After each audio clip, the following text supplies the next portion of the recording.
This could be a unique afternoon here in Durham. Well, you really can't make out any lines, of course, because they've been plowed off or snow blown off, and you can see right now they're still moving around and lining things up. So it'll be a unique day here at UNH, the last one ever between UNH and BU. It was only 3 short years ago that these two programs got together in one of the most memorable games in New England football history. It was a game that New England football fans, especially fans of UNH and BU, won't ever forget. Two teams, both playoff bound, meeting at a site where a World Series was once decided. It was billed as a heavyweight title fight. It lived up to the hype. 3 years ago, the game was incredible. That's the best game I think I've ever seen. Any game, at a professional, college, high school, anywhere. It's one of the best games I've ever seen. The final score, 52-51 UNH in 2 overtimes. This senior class is the last link to that great game, and some of the 12 seniors share their memories. I was the left guard in that big game. Seems like a long time ago. High school, it seemed like. And everybody was on such a high the whole week. Just never had a feeling like that since then, even. All the seniors so pumped up, and overtime we knew we weren't going to lose that game. I read it the same way. I wasn't on special teams, but I felt, like a part of the game as much as, people on the field. It was just a great feeling. I was on the sidelines holding hands with Pete Christopher. We were both out that year. What an emotional game. I wish I had been a part of that. The game was only 3 years ago, but time passes quickly. Another class leaves UNH, and sadly, football is leaving BU, one of the Wildcats' greatest rivals. But the memories of that day in 1994 will never vanish. It's always been a battle against BU, and their program's going down this year, and that's a sad thing. And I have so much respect for those guys coming up here. I mean, they don't even need to, but they're gonna, and it's gonna be a good one. It's not really all that slippery in some areas of the field unless you got a lot of snow. It's right around the 50-yard line in front of the UNH bench. It's really a lot of snow. They didn't do the football. John Curry will kick it off, and we're underway here at Cal Stadium. And the kick will go out of bounds. A flag will fly. Number 80 is the tight end. He is one to watch. He is from Keene, New Hampshire. And the front line, Boyer, Rate is the best. He is the center. First down, and they go to the ground to Roger Harriet. And a good gain on first down of 7 yards. The guys who are starting on the defense, familiar names. Gomes, Crispino, Medina, and Clough, the linebackers. They may go with a fourth linebacker. Randy Bates told me before the game. Howard Marciano at the linebacker. There's the defensive backs, Fisher, Mitchell, and company. Harriet, second carry of the game, gives him a first down out across the 45 to the 48-yard line. And the balls get hard. Pass to get the lead, and then run to protect it. They're running on first and long, and it's a gain only of about 2. He threw for 148 yards last week against UMass. He was 6 of 8 passing for 148 yards. That was the highest passing total. The thing about UNH is the teams that have beaten them, like Hofstra, had a lot of success throwing slants over the middle, taking advantage of the pocket between the outside linebackers and the inside people, and that's the kind of pass a team like BU can throw. Mark Wheeler and Rudy Marciano. I think Mark Wheeler's ready to play. 3 plays, 3 tackles. Had the big week last week against Villanova with 9 unassisted tackles. Down, and Hannafin will pass. 6 of 8 last week on the roll, being pressured. Corey Gomes is in pursuit, and the pass is knocked away incomplete. Good idea, though. Let's take a timeout. We'll figure out the color coding of the yard markers here. No score here in Durham. He is the quarterback. He's done a good job, 1-1 as a starter, almost led UNH to a victory over Villanova last week. Kreider and Azuma now 20 yards away from second place on the all-time list. The front line, Drayton giving it a go today, it appears, even though he does have an injury. Kraus, Downey, White has been in there every single game. The second down and 4. Jermaine Washington goes in motion. The give is to Azuma. Right side, first down for Jerry, and he's knocked into the snowdrift line. Pete Simonian, Khalid Riley, Ufoma Pella, and Queasy Moody. Illegal formation. 5 men in the backfield on the offense. 5-yard penalty. Repeat the down. UNH didn't have 7 men on the line of scrimmage. There's the linebacking core. Souter's the best, leading the team in tackles with 86, 8 tackles for a loss, and the secondary, keep an eye on number 9, Randy Smith. Call signal. And a pass play from Cramsey. Throwing for Scottren, open into BU territory. First down, UNH. He's on him all the way. He knows he's open right away, and good job. Put it right on the numbers, and that's a nice catch as he takes it up the field. Scottron has been an effective target for the UNH quarterback. He knew what he was doing there. 1st and 10. Bryant Mitchell in motion. The give is to Kreider, the fullback, with a big hole. He stumbles forward, won't go down, and is brought down finally. Inside, and then the pitch to Azuma, who would have had a lot of room, incidentally, but by the time I figured out Azuma didn't have it, Kreider was about, I can't say, could have been about 20 yards or something down there in the field, but he was in the wide open area. You at the 45. What do you bet? Our referee today is not from New Hampshire. Or he just pronounces it the way it really should be said. Taking the lead back in that individual area. Corey Gomes with a stick right at midfield. Harriet got out of trouble for a second, but Corey Gomes, who's in there for good disciplined defense, he's playing his lanes, he doesn't foul the ball, and there he is, just kind of cleaning things up as the guys in the front. On the 11. Hannafin with a quick snap. Gives it to Harriet, who's got about 3. But the ball was moving away from him as it was kind of, and that's what this game is going to turn on. Games like this always seem to turn on turnovers and field position. UNH defense up to the task right now. 3 people to the right. I think they're going to roll out to the wide side of the field. It's a pass play on 3rd down. Hannafin in trouble. Crispino got a hand on him. The throw is to Harriet. Harriet is stacked up at the 5. Not down, though. The whistle blows. 4th down and 3 for BU, and decision time for Tom Masella on the Terrier sideline. The Wildcats expected the ball to go for the field goal. I think I'd go for it on 4th down, because if you don't get it, you still got the Wildcats pinned in their own end. 22-yard field goal attempt is blocked right back into the hands of Mice, who picks it up and is looking for the 1st down, but will not get it. Strong kid, 5'11", 230-pound sophomore out of Mount Joy, Pennsylvania. They give it to Azuma. Azuma hurdles for the 1st down and picks up a few more yards. A gain of about 5 for Jerry.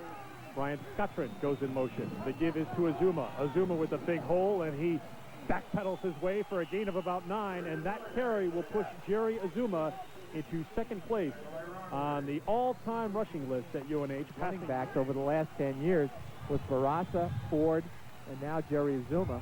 There is Azuma on the right side. Gain of another 3 for Jerry. It looks like the Wildcats are content just to grind it out today, keep it on. 1st and 10 for the Wildcats. Scottron this time leading the way for Dave Lopez, the senior, his final game here at Meridian Field, a gain of about 6. For number 5 for UNH, Bryant Mitchell goes in motion as Tim Cramsey calls signal. Scoreless here in the 1st quarter.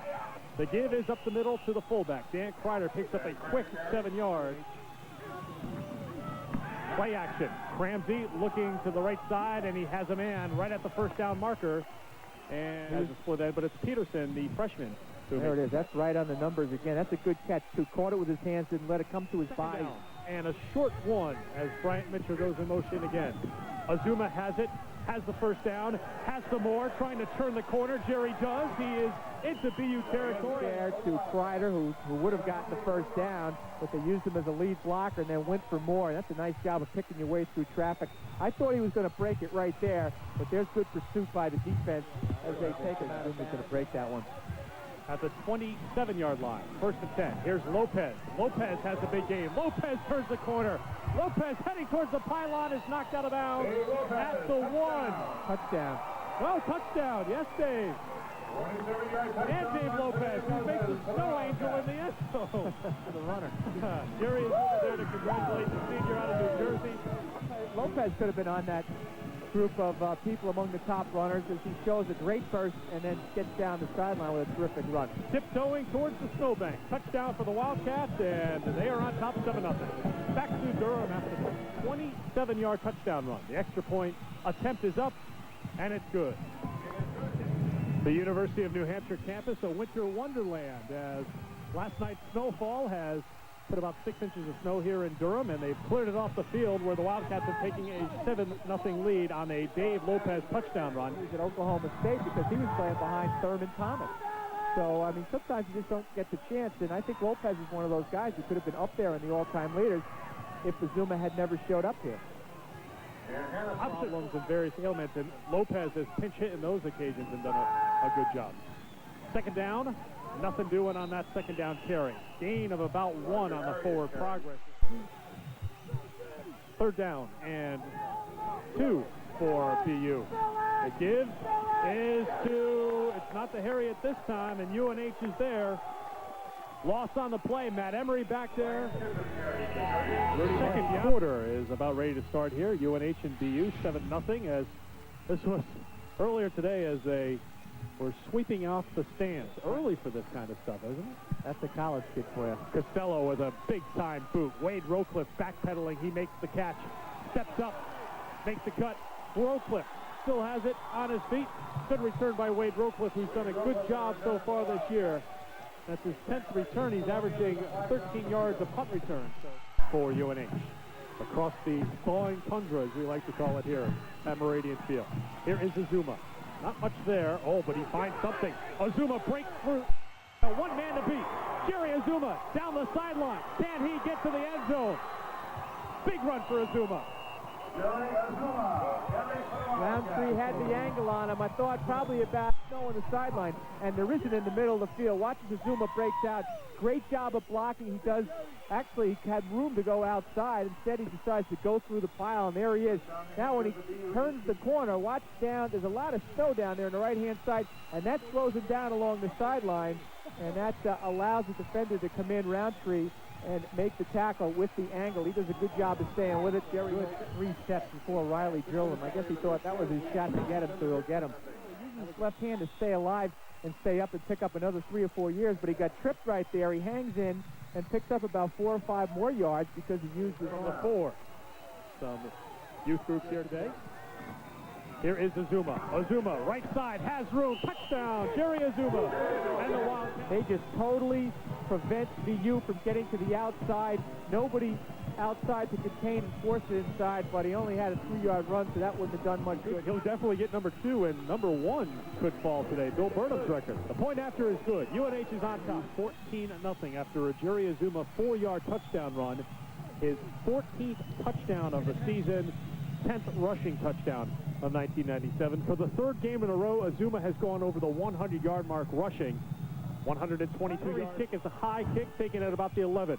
Now out to the 20, 25, 27-yard line, and that's about as far as... I'm sure Bill would like to see Dave get some time, and if the lead still remains pretty significant as they get to the 4th quarter, I would expect to see Lopez get some carries as well. Option, UNH's defense is right there. Staying in their position, the contained man comes up. There's no way he's going to get outside as Rowcliffe comes up and gets into the middle. It was the Garbashaw was the guy who made the tackle. Eric Mitchell was also up there. The high kick, wobbly. Washington, no fair catch. Close to a clip. Washington steps up. Return of about 10 yards. No flags on the play. That was close. BU, who had a run-in with Darrell Royal when he was the head football coach and athletic director at Texas. So that's also 7 left to go. 2nd quarter, UNH on top, 14-0. The give is to Azuma. Spins off 1 tackle, has a first down into BU territory. Boy, does he have quick feet. I mean, flips the tackle. Watch as he goes in here. There's Riley. Boom. He just steps quickly to the side very subtly, and he winds what he does. Now, this is a tight play. He hands off, but look at the fake. He missed the fake. There's Scott just running up the middle. But he went over and sold it to the tailback. Yes. Azuma with Pat Downey leading the way. Brought out on the line together. White out of there right now. Jeff Hayes in there. Lopez getting the carry. Doing a nice thrust. Let's see if Azuma goes airborne here. 2nd and goal. Ramsey tried to keep it. He may have lost the football. Now a flag is thrown. Touchdown is indicated by the side judge, but a flag is thrown and into the crowd. Not jump up because you get hit too early and you have no momentum, and he did it the right way. Nothing. UNH as the band plays on. Kick taken at the 14. And out across the 20 to about the 23-yard line. Of course, it was here before 8 o'clock, and they hadn't started to shovel off the field yet. They put all the snow to the sideline. You can see, wherever you put your helmet, there's snow right now. And this is what they were working on before. The lonely snowblower, as it was working, fleeing off the field, and they, of course, where are you going to put the snow? They had to put it off in the middle of the field and then clear it up again, and somehow we have a field to play on here, where Roger Harriet is carrying for a gain of about 5 for BU, right here. The towel warmer, the being modeled for us by K-Mal Peterson. Thank you very much. I want to climb in there. Forget the warming up the towel. I'll tell you, they took out the snowblower took out an enormous chunk right down by the sideline, and it's almost like about a hole. If you step in there, you're going to be about 6 inches into the ground. Hannafin throws, almost intercepted by Mike Schweda. Intended for Charlie Johnson, the tight end out of Keene. They'll bring up a third down for Boston University. Yeah, these holder.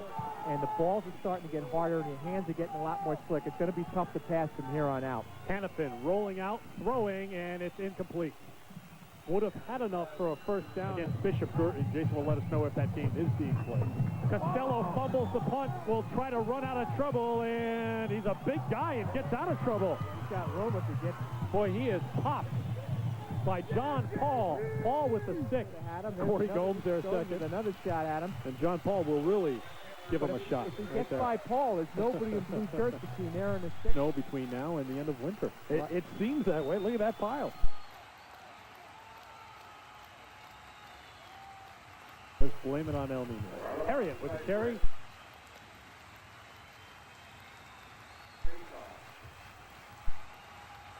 BU trying to get some points on the board before halftime. Hannafin rolling, throwing, and his intended receiver was bumped. Open there as Hannafin looks down, throws a nice ball. That's a nice rope of a line drive. Nobody got their hands on. Give credit to Schweda. Tomasello will look for something else here on second down and 10. There was nobody open on that play, Rose. Harriet in trouble. No gain on that play as the UNH defense strung that play out pretty well. Richard Clough is there for the stop. I never know.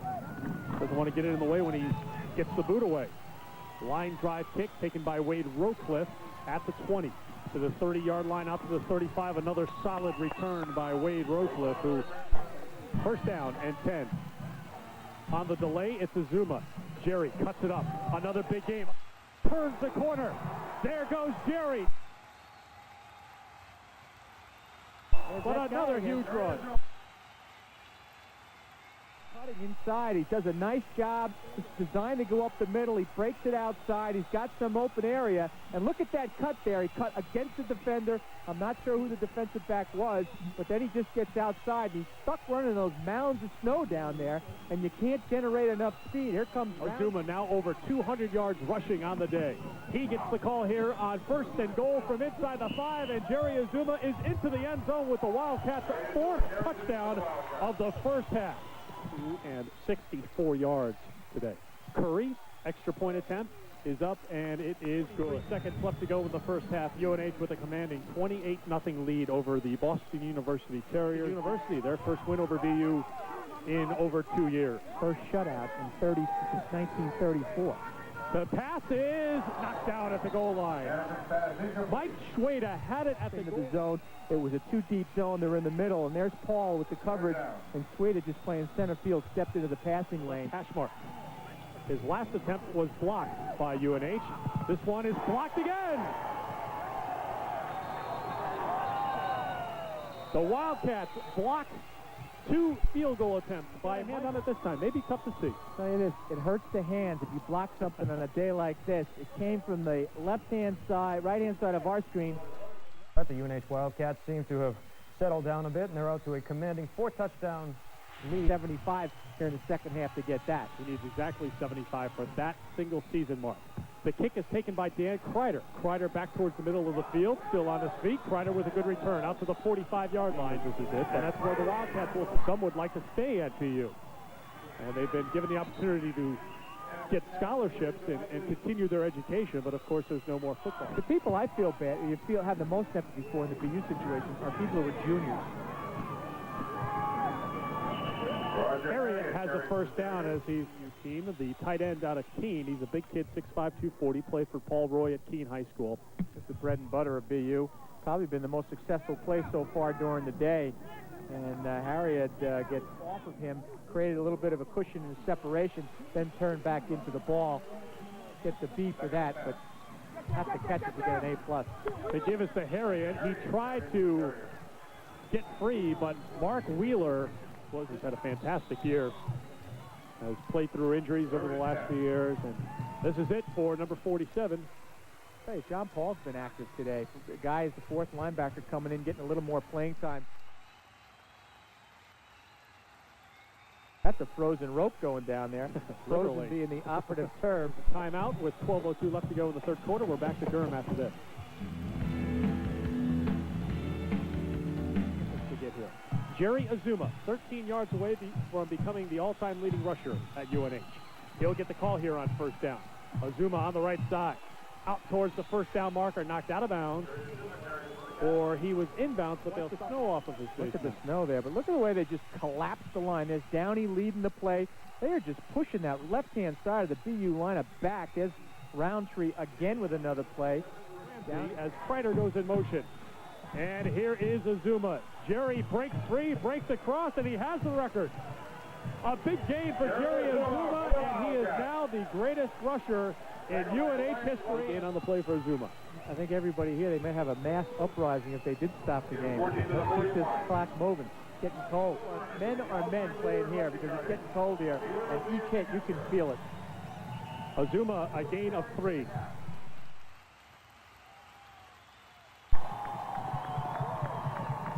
It's a play late, but the hugs come nonetheless. And he goes right to his offensive line to give him 5, and now Azuma will check out of the ball game. Dave Lopez is in, and here comes the round of applause for the all-time leading rusher at the University of New Hampshire. Center. Kreider goes in motion, and they give us to Dave Lopez. Lopez falls forward close to a first down, right at midfield. Aren't all that big about records. In a 3-6 season, it's something nice to hang your hat on, though, and something good to cheer for. Azuma back in there, gets the ball, breaks free. That's it. That's 281 yards for one game for Jerry Azuma, so he now has the career rushing total and the single game rushing total. Second down, and 8 to go for UNH. Rowan Baptiste. New England division even right down the board. Maine is done in conference play. UConn and UNH. UConn is at UMass this week. UNH with the game in hand here.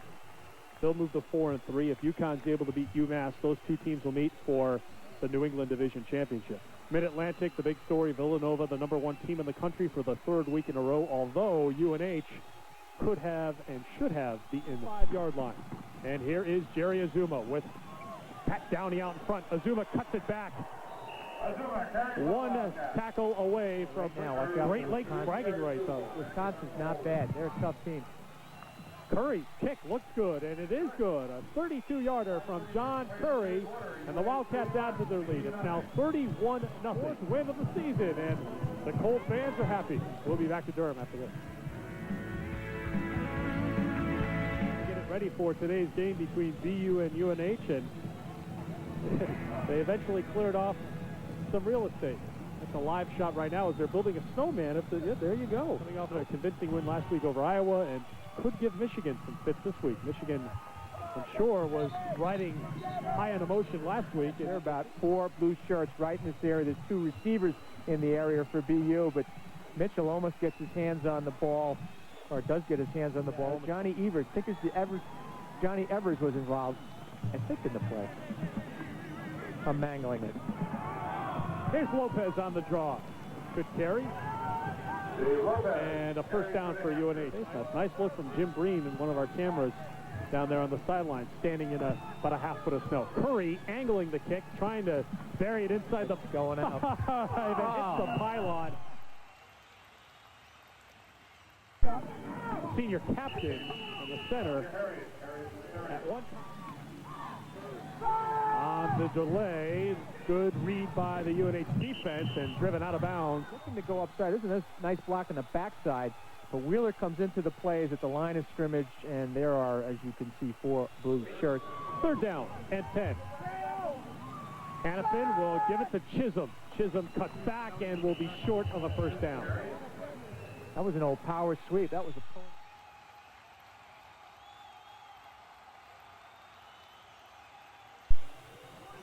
Light snow here in Durham. Set for the final quarter of the 1997 football season for the UNH Wildcats. 3 yards. He is now number 1 all time. And he now has the highest single game rushing total in UNH history. The give is to Dan Curran, who's in there in place of Azuma, and he falls forward for a UNH about. And Dave mentioned this before. You think about the great running backs that have played here at UNH through the years. It is quite an accomplishment with Burnham and Ford and Barassa. Cameraman videotapes us. We have to videotape the camera. Is that the quid pro quo we're dealing with? Michael Nice, the kicker. NYCZ. To give on first down, nothing doing there. Gain of only 1 as the clock continues to roll at UNH. 2nd down and 10. Pitch out to Chisholm. Big collision on the near sideline. The people that will throw up at the end of this telecast today. Take an extra look at the credits. A lot of people from New Hampshire who have worked on these UNH games all year long. Big loss that time as UNH got, and Wade Rocliffe is the one who is in pursuit. And Rocliffe over the next comes from a long ways away. He's on the right side of your screen. He was way spread out past the hash mark and just chases Hannafin down. That's just sheer hustle and going after the prize, and he got it. Not only will we provide you coverage with UNH men's and women's basketball, UNH men's and women's hockey. I've seen everything today. I have seen absolutely everything with cross-country season in November. Lopez has it. The doctor told me he wasn't going to come back. He might be gone for a couple of days, and he was back in the second half. Dave Lopez, one of the seniors. He's made a contribution this year. Had a blocked punt in that game against Stephen F. Austin. Game the Wildcats almost won. Matt Emery on the tackle with the pursuit. Brett Bayshaw in the quarterback battle. Jeremy Johnson leaving. This is his final game. He's out in the field right now. Hannafin throwing a deep ball. It's intercepted. Picked off by Eric Mitchell. His 3rd interception of the season. He's a true freshman, and he has a big return. Mitchell, who had that spectacular one-hand catch against Maine, gets the interception here with a big return. The team leader is picked. He goes into at least spring practice as the number 1 quarterback, even though you don't like seeing a guy lose his job over with an injury. But the team has just has. We will break away. We will shush away to ABC college football, the Wisconsin-Michigan game. When ABC takes their first commercial break, we'll return here to UNH and wrap things up. Dave Lopez looking for touchdown number 2. He's in there. Touchdown. This particular play has gone for a touchdown. Actually, no, I take it back. That was supposed to go inside, and he just broke it to the outside. But again, the right-hand side of the line collapses BU back. Nobody even lays a hand on him by the time he gets into the secondary. And there Cox drops the football, picks it up at the 15, breaks free, has some room. Good return for Cox out towards midfield. Mike Schweda had to drop the shoulder at the 48-yard line. Wow. New tricks, I guess. That's what Dave Lopez just said. Dave, a 5th-year senior, and Jerry, a 3rd-year junior. Pretty good friends, and a lot of respect from the upperclassmen.